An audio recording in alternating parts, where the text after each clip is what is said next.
But first, let's get you the latest on all that investigation in the IPL spot fixing controversy. Sources now say the Delhi Police Special Cell teams have been looking for more evidence and tracking that money trail in Mumbai, Ahmedabad, Kolkata, Hyderabad, as well as the national capital. Sources also suggest that more raids are likely to take place. They're saying that police teams have been sent to recover the money received by Sreesanth.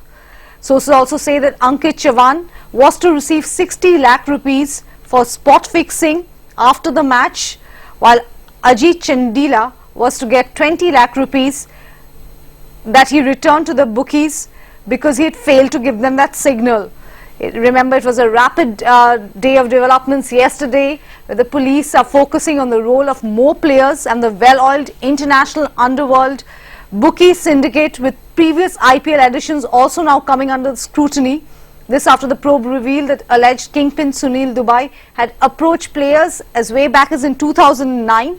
Another bookie, Ramesh Vyas, has also admitted to spot fixing attempts in previous IPL seasons. Meanwhile, the BCCI, taking stock of the situation, has called for an emergency meeting in Chennai tomorrow. To get us the very latest, we are going to be joined by our reporters. But as we know, the money trail is the key to establishing the significance of and having concrete evidence. Let's get the very latest from our reporters who are covering the story very closely. Shubhajit Sengupta giving us the investigation perspective from New Delhi. Rupa Ramani joins us from Mumbai, taking us through what is happening in the cricketing world. Shubhajit, let's come to you first. Lots of action there. Information coming in, the Delhi Police Special Team being sent to various cities across the country to recover the money that was paid to Sreesanth and others. Yeah, there are two-pronged strategy right now. First is to recover the money which is given to Sreesanth, about 40 lakhs of it, which was given as the first amount, and there were later promises of much more things which were supposed to come, but the basic is about recovering the 40 lakhs rupees. But apart from that, they're also trying to crack down on the entire module of the bookies, how they were operating from, which are the different cities they were working out from, which includes 5 cities. Now, the special cell team has been sent to 5 cities, which includes Delhi, Mumbai, Chennai, Hyderabad and Kolkata. So all these 5 cities the teams have reached, and we'll have to wait and watch what they can get from there.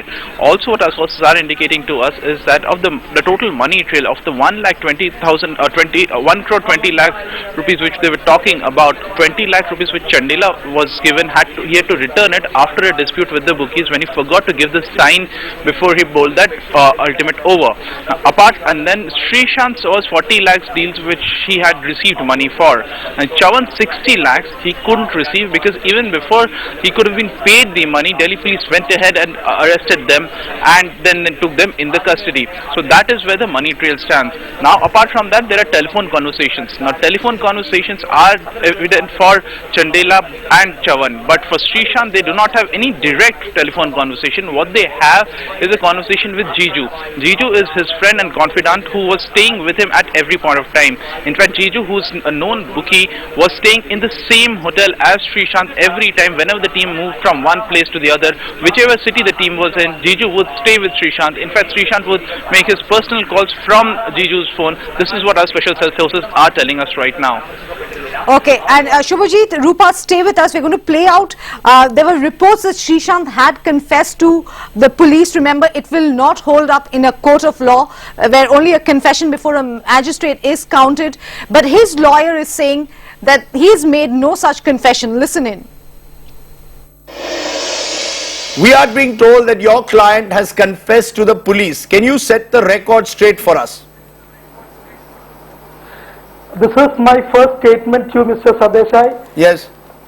There is no confession from Sreesanth. He is not committed any crime. He is never confessed. I talked to him in the morning more than around 20 minutes. I just asked him all the questions what a lawyer to be asked to his client. I specifically asked all these specific questions: how it is happened, what is your connections, whether you made any calls, you know all these people. He answered negatively. He meeting these players from some IPL parties. He never talked to any of the bookies. Sreesanth is using this towel. Yes. Towel for more than 80% of his matches. he is thinking it is a sign of his luck.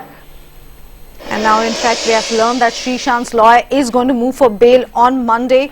Rupa, if I could come to you now, this is not the first controversy to hit IPL. There have been many allegations, financial allegations against IPL and franchisee owners.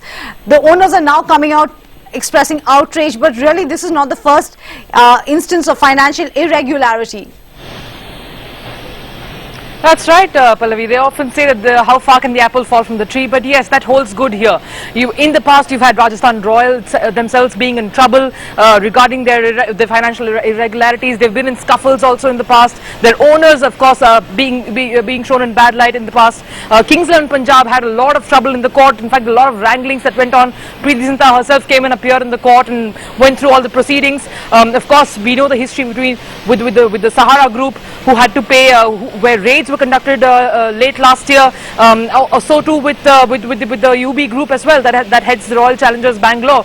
So we do know that the franchises themselves had been in a lot of trouble over the last few years in trying to keep their team itself functioning. It's no surprising then now that something like this also had to break out. But not shocking enough. Last year, in fact, there were indications to something like this brewing between the players. The fact that the players were willing to take that extra money to spot fix in a particular game was revealed last year. So even then, there weren't any steps taken by the BCCI or the IPL authorities. In fact, what we're hearing now, of course, that the IPL authorities may have contacted the different franchises to speak to all the team members. But tomorrow, that's the important meeting where some definite action would be taken in this regard.